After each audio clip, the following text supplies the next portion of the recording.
Greetings mga migs! Welcome back sa Buhay ng Salita TV. Ang pag-uusapan natin ngayon ay ang fire painting.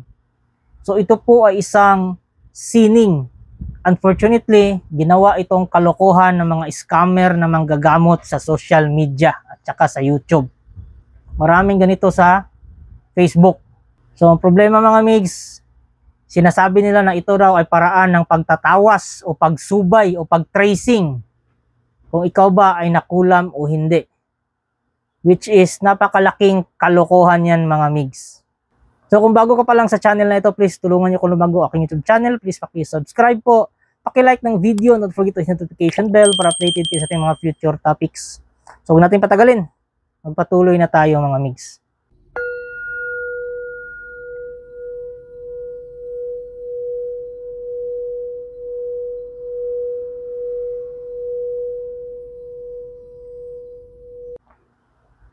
Maraming paraan po ng light painting. So, isa na ito sa mga paraan. Sinusunog para magkaroon ng hugis or imahe. Isa na sa mga example dito is yung mga upuan na kawayan, yung may mga design, mga patterns. So, yun po ang fire painting. So, sinusunog para magkaroon ng hugis or imahe. Pero sinamantala ito ng ibang Pinoy at ginawang kalokohan para pagkaperahan yung mga tao. So isa sa mga technique dito is yung usok ng kandila.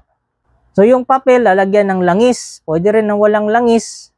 Basta ang importante, yung kandila ay mag-create ng usok para makagawa ka ng imahe habang nilibot-libot mo yung papel sa ibabaw ng apoy ng kandila.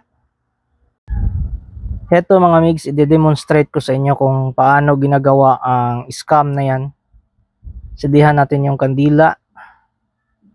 So dapat malakas yung usok ng kandila mga migs. At para lumakas yung usok ng kandila, sisindihan natin yung sa baba. Yung sa may mitya po mga migs. Doon po siya sisindihan. Kailangan po kasing tunawin yung kandila sa may mitya para mas lalong lumakas yung usok na nasa ibabaw. Papakita ko sa inyo mga migs kung saan banda. So kung ito yung mitya niya mga migs, itong white na cloth. Etong sa baba, yan, tinutunaw natin yan para lumakas yung apoy ng kandila. Ayan, tutunawin ko mga migs. Para lumakas yung itim na apoy at makapag-drawing tayo ng kahit anong trip natin na figura. Yan mga migs. Easy lang kayo dyan. Kasi magsasample tayo ng isang bond paper para makagawa tayo ng figura o imahe.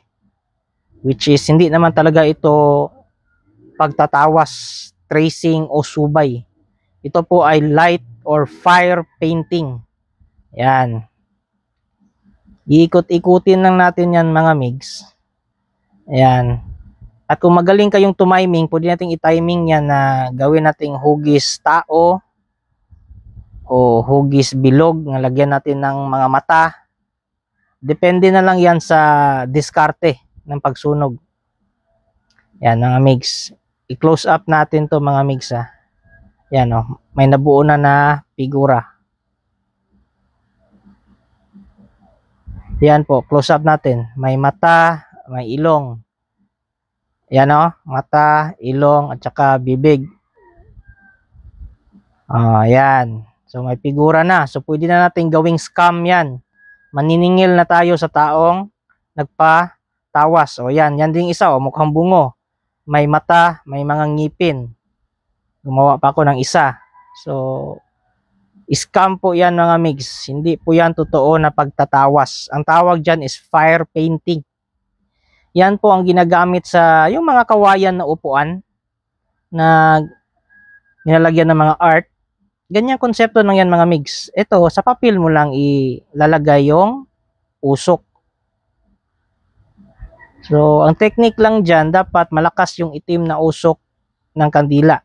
So, ang gagawin natin, tutunawin natin yung ilalim ng mitya, yung wax na nandoon, para mas madali siyang mapausok na ang itim. O, yan, o. Parang naka one-sided na buhok, may mata, may ilong.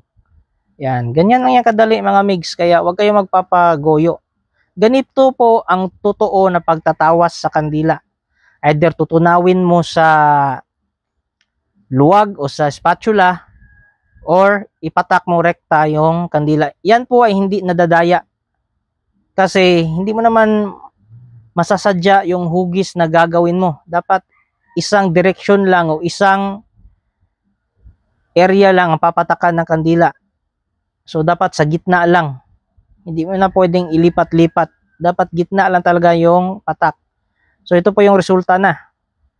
Yung may tinawas ako na kinulam. So nakikita nyo sa kaliwang kamay ng imahe na babae, meron siyang hawak na parang bungo, at sa kabilang kamay niya meron siyang hawak na parang latigo. So metaphor po yan, pangkukulam yan. At ito din. So naka side view. Meron po siyang bibig na parang aso, may nguso, and then yung mata niya nasa gilid at may sungay din. So yan yung tinawas ko na nagka-kate-kate sa balat. At ito din, yung may nakaaway ako sa social media. So binira niya ako. Kaso lang yung tinamaan yung alaga kong isda, kasi hindi naman tumatama sa akin yan rekta eh. Yan, isang matanda. Yan po ang tunay.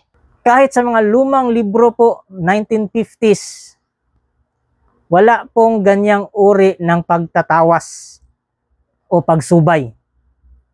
Ang makaluma na paraan ng pagsubay, yung pagtawas talaga.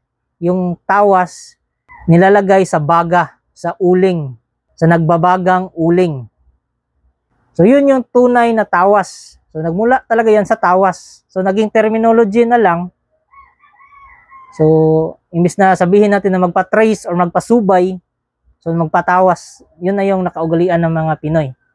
Which is, kahit sa mga lumang libro ng mga lihim na karunungan, ang nakatala doon ay sa papel, bond paper, tubig, at tawas. Yun lang po yung paraan. Hindi po yung pagguhit-guhit. Kasi pwede mong dayain yan eh. Gumawa ka ng imahe. Pwede mong dayain yan. Pero yung bond paper nilalagay dito sa noo, hindi mo yan pwedeng dayain. It's because segundo lang yan. 3 segundo mo lang yan ilalapat. Tanggal na. Kung may imahe, ibig sabihin nakulam ka. Pero kung wala, ibig sabihin physical yung sakit mo, pumunta ka sa doktor. Ang problema sa mga buraot na yan, problema yung mga loko-loko na yan, yung mga scammer na yan, gagawa sila ng imahe para kayo na may sakit, mapilitan kayo magpagamot sa kanya. Which is, napakasakim ng mentality na yan. Imbis na puntahin mo yun sa doktor para gumaling yung tao, so, tinatanggalan mo ng karapatan. Kasi sinusolo mo, gusto kang magkapera. Hayop ka. Kaya kayong mga migs, huwag kayong tatanga-tanga. Huwag kayong maniwala sa mga ganyan. Ang pinaka legit talaga, yung tubig. Yung titikman mo yung tubig, tabang. Tapos uusalan ng orasyon. Pag nag-iba yung lasa, ibig sabihin na spiritual na sakit ka. Yun yung pinaka legit. Pag hindi nag-iba yung lasa, ibig sabihin tanggapin mo na physical yung sakit mo. Pumunta ka sa doktor, huwag kang bobo. Ang problema sa mga Pilipino, pinipilit nila na nakulam sila. Siguro gusto makatipid. Pero paano ka gagaling kung hindi mo tatanggapin yung katotohanan, ano yung sakit mo? Para kang tanga. At yun, sinasamantala din ng mga scammer dito sa social media. Wala pong ganyan na pagtatawas, yung sunog-sunog sa papel. Kalokohan yan. Mas naniniwala pa ka doon sa itlog na tumatayo. Yun, mas legit pa yun. At saka yung itlog na pinapahid dito, may orasyon. Tapos pag basag mo, nag-iiba yung kulay, parang nabubulok yung itlog. Yun, mas legit yun. Pero yung sunog-sunog sa papel, kalokohan yan. Ang tawag dyan, fire painting.